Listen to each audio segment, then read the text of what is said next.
काय मित्रांनो, पहिला निकाल बीडमधली मस्साजोगचा. काय वाटतं या निकालावरून तुम्हाला काय शिकलं, काय शिकू असं वाटतंय? इतक्या अमानुषपणे हत्या करून देखील संतोष देशमुखांची त्यांच्या पत्नी या सहानुभूतीवर विजयी होतील असं वाटलं होतं, पण लोक निवडून दिले नाहीत मित्रांनो. त्यांना 92 मतांनी त्यांचा पराभव झाला आहे. मान्य आहे की कमी मतांनी पराभव झाला आहे, पण पराभव हा पराभवच आहे. निदान अपक्ष जो उभारला होता व्यक्ती त्यांना देखील मन मोठं करून हे पद सोडून द्यायला पाहिजे होतं, सरपंच पद. पण प्रत्येक जण इथे आपल्या स्वार्थासाठी जगतोय अशातलाच आहे. आणि माणसांनी देखील माणुसकी जपाय पाहिजे होती, माणुसकी त्या गावामध्ये लोकांनी दाखवायला पाहिजे होती आणि सरसकट सर्व मतदान करायला पाहिजे होतं. मतदान चांगलं झालं आहे, पण पराभव हा झाला आहे हेही मान्य करावं लागेल. आता सध्या मित्रांनो असंच आहे, उगवत्या सूर्याला नमस्कार आणि मावळत्या सूर्याला पाठ दाखवली जाते. आणि पाठ तर काय, मावळत्या सूर्याला दगड देखील मारले जातात असं देखील आहे. आता मागे नावं देखील ठेवतात. हे मात्र मित्रांनो वाईट चाललंय.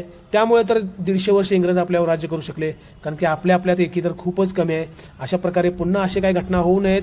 अशा वाईट घटना या होतच राहणार. का तर पैशाच्या बळावर, ताकदीच्या बळावर आणि सामान्य जनता यात भरडतच राहणार.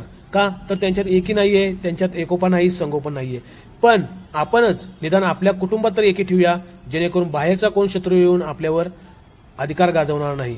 कुटुंबात एकी ठेवूया, आपल्यात प्रेम माया ममता वाढवूया. हे मात्र नक्की खरी.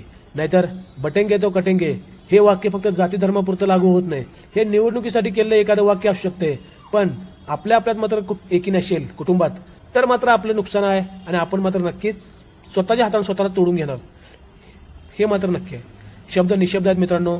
स्वार्थीपणा इतका आहे या जगात की काय बोलावं नको मित्रांनो. आता